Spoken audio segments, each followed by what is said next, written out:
Well, hey there. Going out to cruisings and car shows, you get to notice a lot of clickiness, and grouping with car people. And honestly, it's very weird when it comes to Chrysler products. Chrysler products don't have the same type of group feel as General Motors or Ford.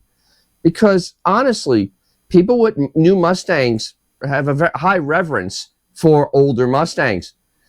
In General Motors, new people that own new General Motors, like Corvettes, even the newer Camaros or anything of that nature, have a very strong tie to their high performance era from the 1970s. But Chrysler doesn't seem that way.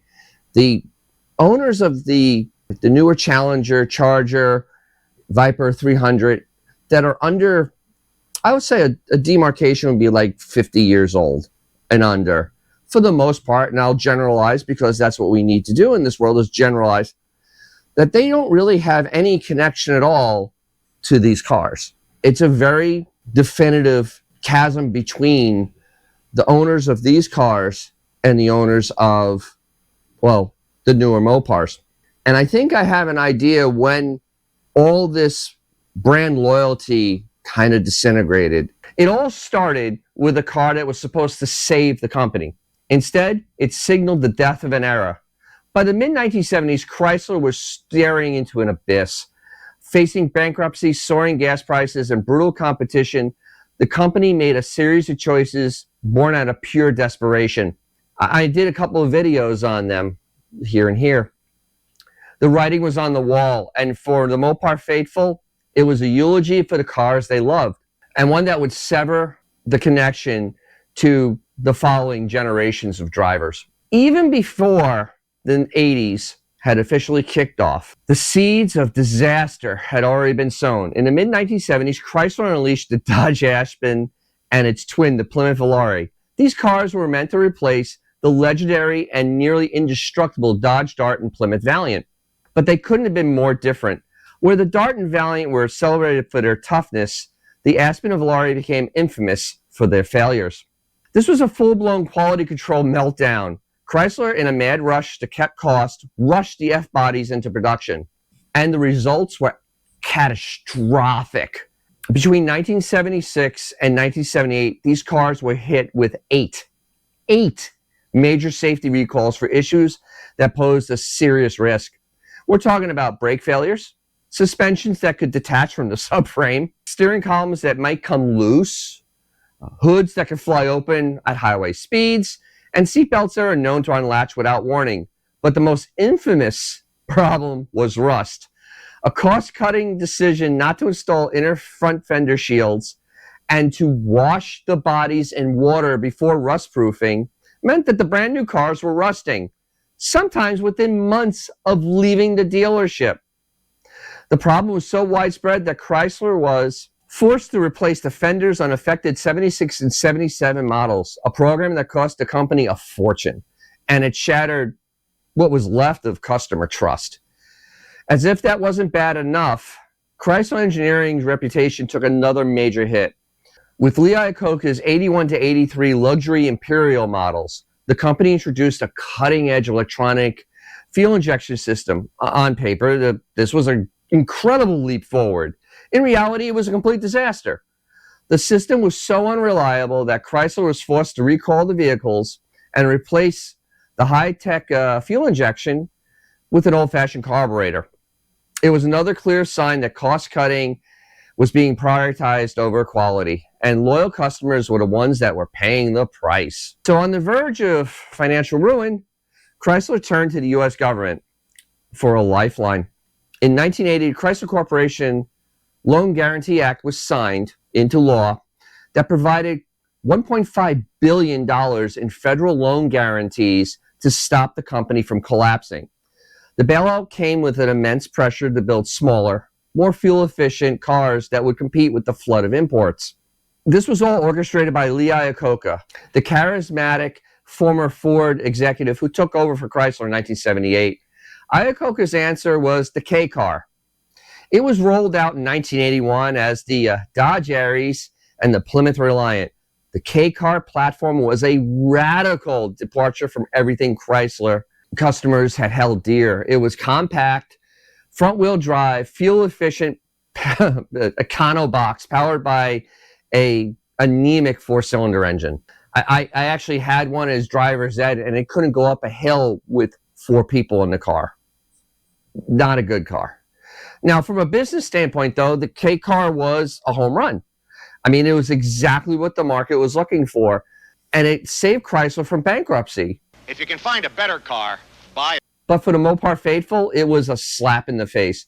The company had given them the Hemi Cuda, the Charger, Roadrunner, 440, 340, the Slant 6, was now the champion of a platform that was the polar opposite of performance and cool. The K-car and its many, many derivatives soon took over Chrysler's entire lineup. The strategic shift had a devastating side effect: the slow motion execution of the rear-wheel drive cars. While Ford kept the Mustang and GM kept the Camaro and Firebird, Chrysler systematically phased out the old guard. Ford, for instance, was reinvigorating the Fox Body Mustang, introducing a powerful 5-liter V8 that brought muscle car performance back to the masses. GM was having similar renaissance with its rear-wheel drive G-bodies. The Chevy Monte Carlo and, the legendary Buick Grand National, which proved that American performance was still alive and well. Chrysler, meanwhile, was let its V8-powered sedans, that's all that's left, wither on the vine. The final nail in the coffin came in 1989. That year, Chrysler officially ceased production of its last traditional rear-wheel drive passenger cars, the Diplomat, the Grand Fury, and the Fifth Avenue. For a decade, these M-bodies had served as police cruisers, taxis, and trusted family cars for millions who valued the traditional V8 and Slant 6 power and a solid rear axle. The death marked the end of an era. Chrysler had completely turned its back on the very platform that had built its following, leaving the most devoted customers feeling completely abandoned.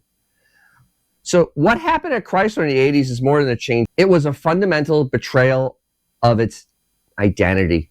For generations, Chrysler, and especially Dodge and Plymouth, were built on the image of power, performance, and unapologetic American muscle. You don't just buy a car. You bought a Mopar. Cars that were built around engineering, very unique suspensions, and reliable drivetrains. These were gone. So when Chrysler pivoted to the K-car, it didn't just abandon a platform, it abandoned its soul. This created the reality that we see today, a landscape where many owners of their products have no attachment or respect for the golden age of the 60s and 70s. The K-car didn't just attract a different buyer, it created a different kind of owner, one without deep roots in the brand's history, a stark contrast to the multi-generational loyalty that is still seen at Ford and General Motors. The new direction also blurred the lines between Chrysler brands. Chrysler, once a luxury brand, now saw its image completely diluted. Its cars becoming little more than rebadged Dodge and Plymouths, all sitting on the K-car platform. This badge engineering just confused and alienated customers who once understood the unique appeal of each brand. The intense focus on cost-cutting and platform sharing meant performance innovation was, completely left in the dust. While competitors were nurturing their performance icons like the Chevy Camaro IROC and the turbocharged Buick Grand National, Chrysler offered front-wheel drive cars like the Dodge Daytona and the Shelby Charger. While quick and innovative in their own rights, they were worlds away from the V8 rear-wheel drive formula Mopar fans craved. If you wanted a V8 and if you're a rear-wheel drive car, you had no reason to walk into a Chrysler dealership. Iacocca was so obsessed with the K-car platform, it severed ties with the customers that had carried the Mopar flag for decades. This created a deep and lasting wound, shattering the brand loyalty that was once a cornerstone of Chrysler's success. The story of Chrysler in the 1980s is a complicated one, a tale of survival, betrayal, and an unintended consequences. But what do you think? I mean, did Chrysler's strategy create a hollowed-out brand? I mean, leaving it without a lifelong fans born after 1980? that Ford and GM still have? Or was it a necessary evil to stay afloat? Let me know in your thoughts in the comments below. And if you enjoy this dive into automotive history, make sure you subscribe and hit that notification bell so you don't miss a video. Plus, give it a like. Give us some hype points, too.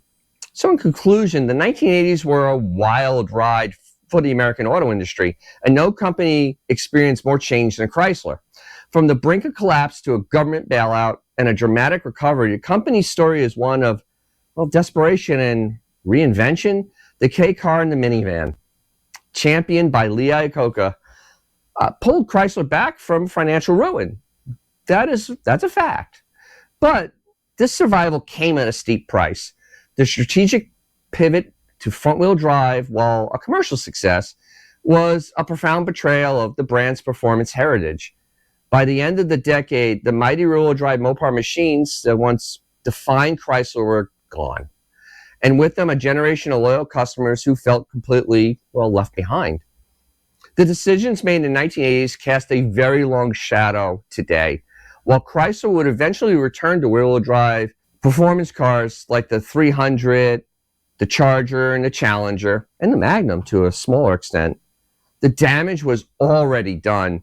An entire generation of potential loyal buyers was completely lost, creating a customer base today where buyers lack a deep-seated brand allegiance to their counterparts that Ford and GM often have. The story of Chrysler in the 1980s is a powerful reminder that a brand is more than just a balance sheet. It is a promise to a community.